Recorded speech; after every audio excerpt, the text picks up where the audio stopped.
Assalamualaikum warahmatullahi wabarakatuh. Nama saya Andi Yogi Septamika. NIM saya 110123035. Di sini saya akan menjelaskan remedi ujian tengah semester fisika 2. Yaitu soal yang pertama, nomor 1, sebuah batang A memiliki muatan yang terdistribusi merata dengan total muatan 2 mikrokolom. Batang tersebut berada di sepanjang titik min 6,5 meter sampai titik 19,5 meter. Sebuah muatan titik B sebesar 2,5 mikrokolom berada di koordinat 0,-3. Untuk soal yang pertama itu gambarkan kondisi tersebut dan tentukan total vektor medan listrik pada titik 3,-7. Jadi untuk soal yang A itu bisa kita gambarkan dulu kondisinya. Yang pertama kita tulis dulu yang titik min 6,5 nya, yaitu ada di sekitar sini. Ini ada titik min 6,5 dan titik 19,5. Jadi batangnya itu ada berada di atas. Yang kedua itu ada sebuah muatan B sebesar 2,5 mikrokolom di koordinat 0,-3, yaitu ada di sini. Ini ada titik muatan B 0,-3. Nah, yang pertama kita jabarkan itu di muatan B dulu, karena dia itu muatan titik. Karena dia itu muatan titik, dia memakai rumus hukum kolom, yaitu K dikali Q per R kuadrat, yaitu dengan nilai K yaitu 9 kali 10 pangkat 9 dikali Q dari muatan B itu 2,5 dikali 10 pangkat 6 karena dia mikrokolom, dibagi dengan R kuadratnya itu 25, yaitu setelah disederhanakan kita dapat jadi 9 kali 10 pangkat 2.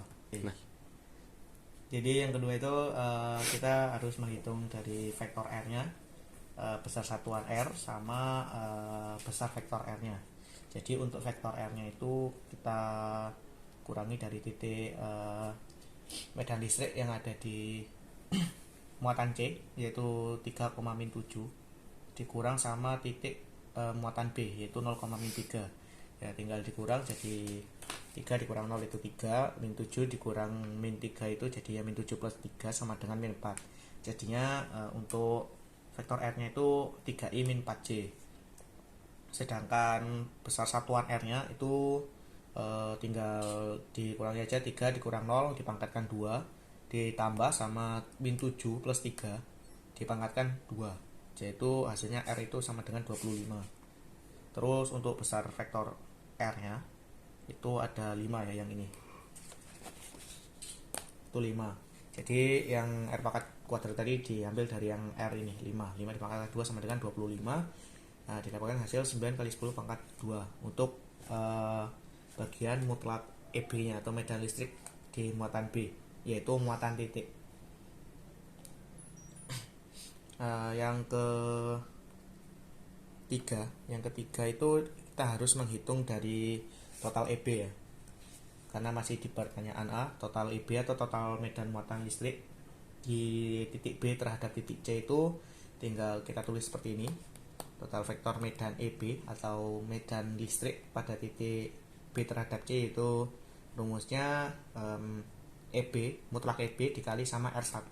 R1 nya didapat dari mana? R1 nya itu didapat dari pembagian dari R vektor atau vektor satuan R sama besar vektor atau besar R, yaitu 5, yaitu 3i min 4j per 5. Yaitu tinggal masukkan rumus tadi kan, mutlak EB nya itu 9 kali 10 pangkat 2 dikali 3i min 4j per 5. Tinggal dikali aja, 9 kali 3 27i dikurang 36j per 5 dikali 10 pangkat 2. Terus disederhanakan, tinggal dibagi, hasilnya 5,4i min 7,2j 10 pangkat 2 Newton per kolom. Itu untuk total vektor medan listrik pada titik B terhadap titik C. Untuk soal yang 1A sudah terjawab. Terus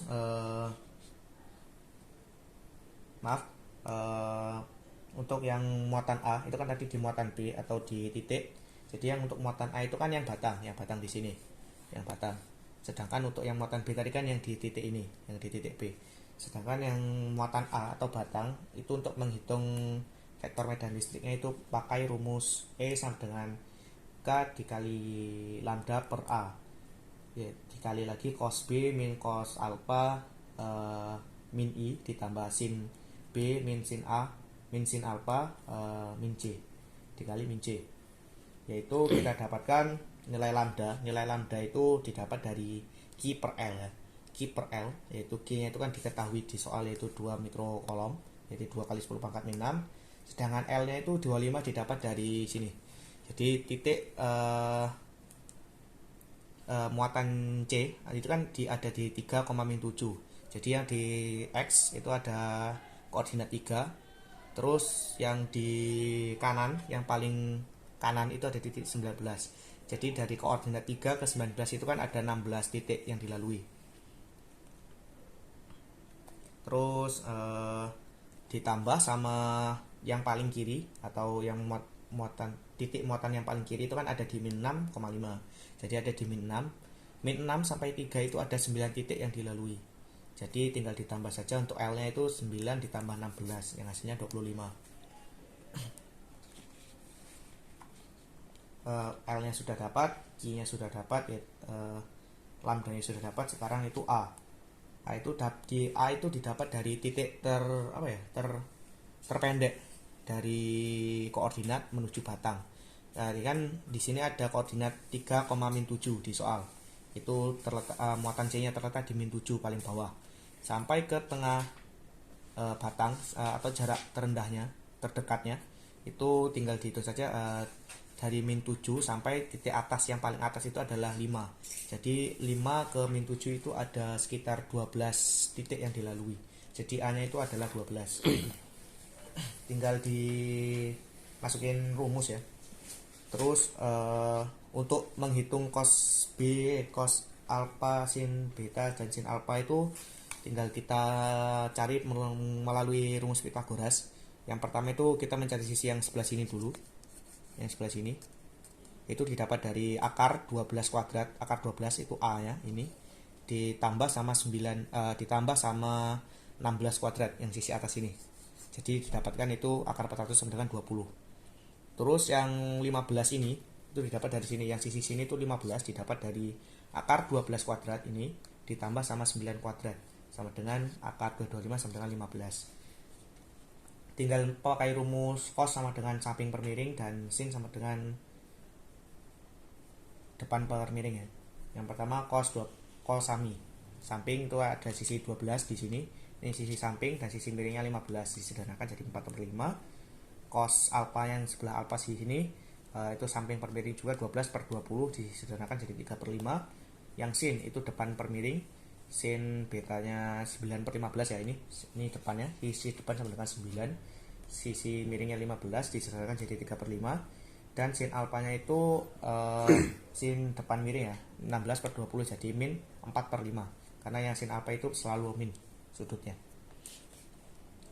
Terus kita masukkan ke rumus, jadi K nilainya 9 kali 10 pangkat 9 dikali alpha itu tadi 2 kali 10 pangkat min 6/25, dan per A nya itu 12. Cos beta min cos alpha itu tinggal dimasukkan saja angkanya jadi seperti ini. Terus kita menyederhanakan yang ini menjadi 6/4 dikali 10 pangkat 3 per 25. Jadi tinggal 6 dikali 1000 jadi 6000, 4 kali 25 100, disederhanakan lagi jadi 60. 60 dikali sama min 1/5 itu hasilnya min 12i. Dikali lagi sama min 75 itu hasilnya 84C. Nah itu yang min 1/5 ini dapat dari pengurangan yang di sini, yang min 75 itu didapat dari pengurangan yang di sini. Jadi yang di batang sudah didapat dan yang di titik sudah didapat, yang batang dapat, yang B titik dapat, itu tinggal dijumlahkan vektornya, dan total vektor medan listrik pada soal A itu adalah min 6,6I min 91,2C dikali sama 10 pangkat 2 Newton per kolom. Soal A sudah terjawab.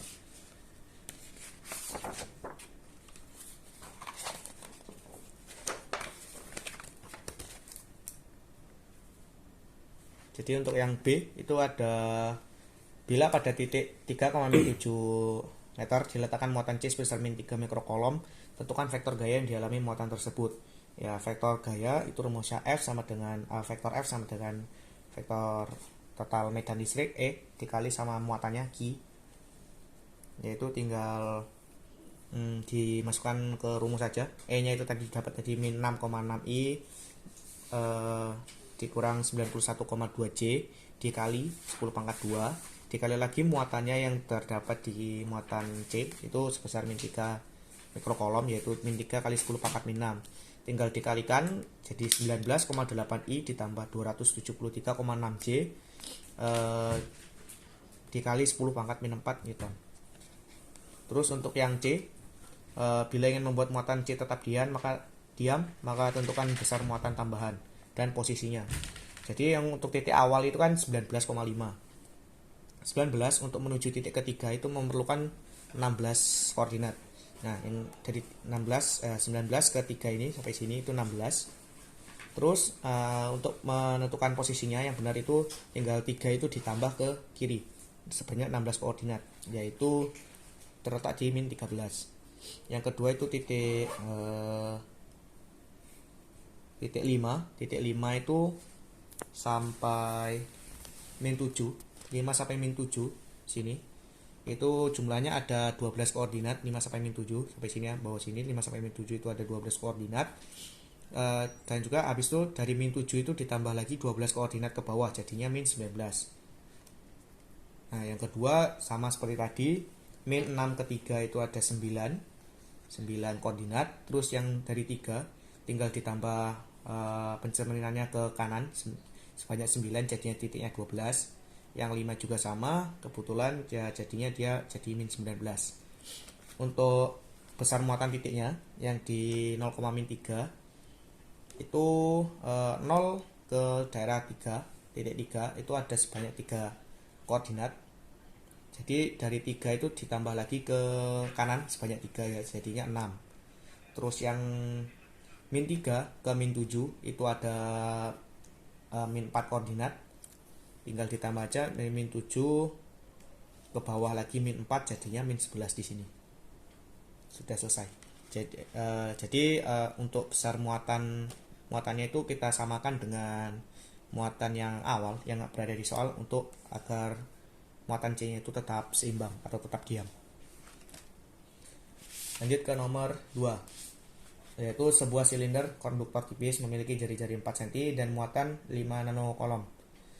Silinder tersebut berada di sepusat dengan silinder konduktor tipis lain memiliki jari-jari 12 cm dan muatan min 5 nanokolom.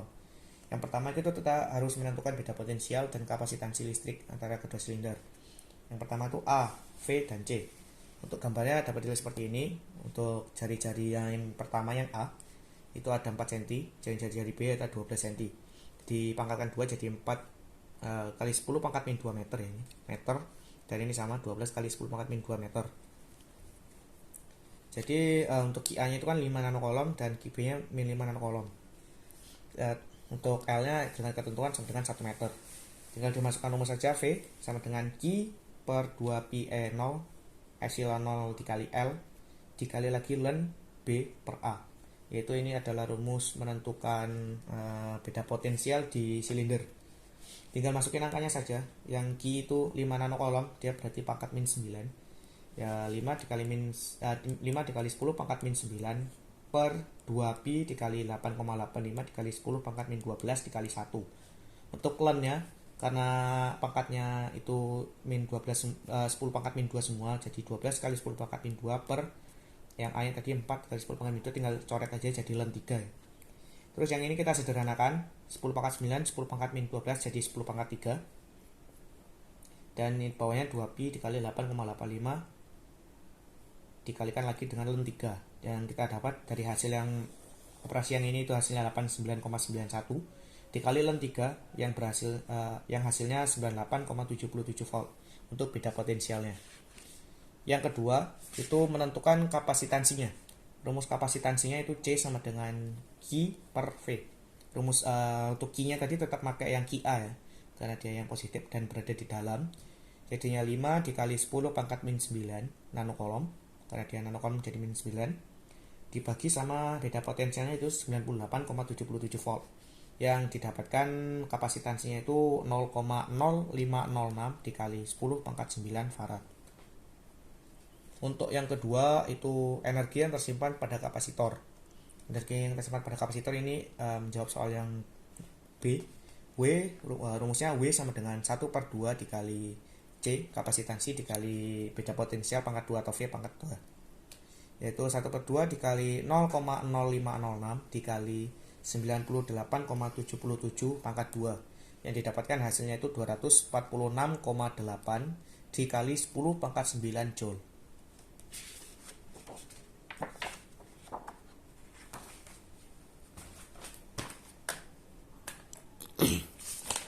Lanjut untuk nomor 3. Ayo nomor 3 ini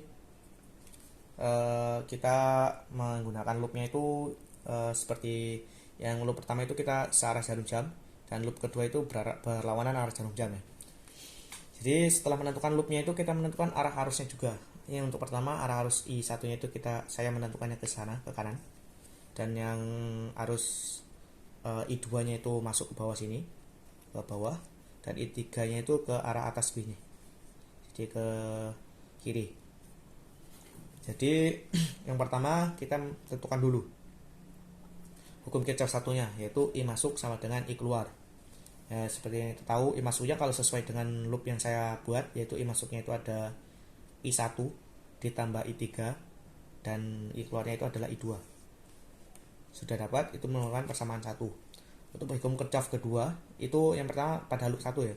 Pada loop 1 itu terdapat GGL5, GGL1, dan GGL4. Yaitu GGL1 nya dia berlawanan dari sini ke sini, jadi berlawanan arah loopnya, jadi dia negatif. Yang kedua GGL4 itu dia berlawanan juga ya, berlawanan juga dari sini ke sini berlawanan, dan dari sini ke sini maksud saya GGL4 jadi dia negatif, dan GGL5 itu dia juga dan GGL5 dia searah ya, searah loop, dan dia positif dari sini ke sini. Yaitu tinggal dimasukkan angkanya -10, -8, +9.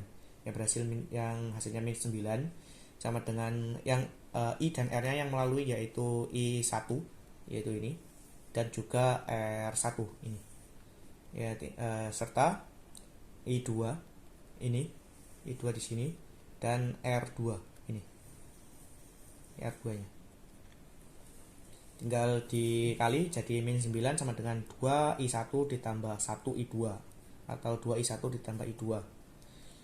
Yang kedua itu ada yang ketiga maksud saya itu menggunakan hukum Kirchhoff juga, yaitu hukum Kirchhoff 2 pada loop kedua, yaitu berlawanan arah jarum jam. Ya, ini berlawanan arah jarum jam. Kita menggunakan GGL-nya itu ada GGL4, GGL3, dan GGL2 nih. GGL4-nya dia negatif juga karena dia berlawanan. Ya, karena dia berlawanan sini ke sini. Terus GGL3-nya dia berlawanan juga. Dan GGL2-nya dia positif karena searah dari sini ke sini. Terus tinggal masukkan angkanya -8, -5 + 14 sama dengan I yang melalui dari loop 2 itu ada I2, R yang melalui loop 2 itu ada R2 di sini, R2 sama I3 di sini, dan R3 di sini. Ini yang kebetulan searah semua, jadi tinggal dijumlahkan. Ini hasilnya 1 sama dengan I2 ditambah I3 untuk persamaan 3.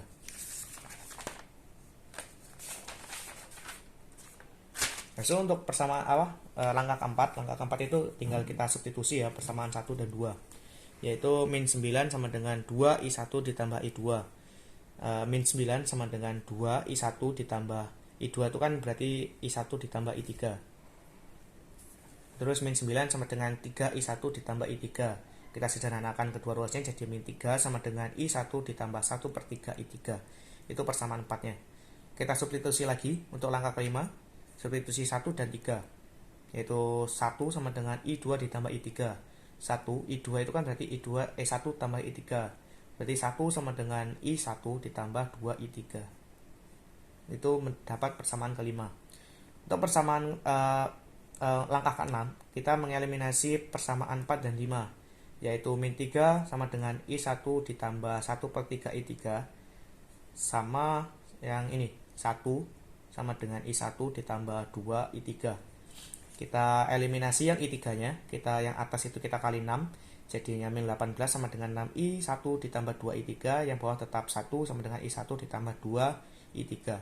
Kita eliminasi yang I3 nya, kita coret, yang ini min 19 turun, jadi 6 dikurang 1 sama dengan 5I1. Jadi I1 nya kita dapatkan yaitu min 3,8 ampere. Sudah dapat I1, kita lanjut substitusikan nilai dari I1 tadi ke persamaan 4. Jadi ini kan persamaan 4, min 3 sama dengan I1 ditambah 1/3 I3. Min 3 sama dengan I1 nya tadi min 3,8 ditambah 1/3 I3. Min 3 ditambah 3,8 sama dengan 1/3 I3. Jadi min 3 ditambah 3,8 itu adalah 0,8. Jadi sama dengan 1/3 I3. Tinggal kita kali aja yang 0,8 ini dikali 3. Jadi 2,4 ampere sama dengan I3. Hasil I3 kita peroleh. Lalu kita substitusikan I1 dan I3 ke persamaan 1. I1 ditambah I3 sama dengan I2. I1 nya min 3,8 ampere ditambah 2,4 ampere dari I3 sama dengan I2. Yaitu yang berarti I2 nya itu min 1,4. Kita dapatkan jadinya I1 itu min 3,8 ampere, I2 min 1,4 ampere, dan I3 nya itu 2,4 ampere. Untuk soal yang kedua itu ada beda potensial listrik antara titik A dan titik E. Kita bisa pakai rumus tegangan jepit ya, tegangan jepit antara titik A sampai titik E. Yang berarti itu kita melalui rumus sigma I dikali R dikurang sigma GGL. Sigma I dikali R-nya itu arus yang melalui itu hanya arus 1. Arus satunya itu berarti min 3,8 di sini ya. Dan R1-nya itu kalau bisa kalian lihat di sini, ini adalah R1-nya. R1-nya di sini. Dan I1 nya itu dia mengarah ke sini. Nah, di sekitar sini itu ada I1. Sesuai gambar yang awal tadi. Jadi dikali R1 berarti min 3,8 dikali 2 ohm. Ditambah ini kan yang melalui GGL ini kan cuma GGL 1 ya. Dan terus GGL 1 itu kan berlawanan arahnya jadi negatif. Dikurang negatif GGL 1 jadi kan ditambah berarti GGL 1 kan nilainya kan 10. Jadi tinggal min 3,8 dikali 2 tadi min 7,6 ditambah sama 10. Yang berhasilnya itu tegangan jepitnya antara titik A dan E itu adalah 2,4 volt.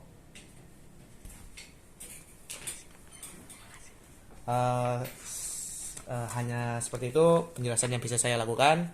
Jika ada kurang dan lebihnya mohon dimaafkan. Wassalamualaikum warahmatullahi wabarakatuh. Terima kasih.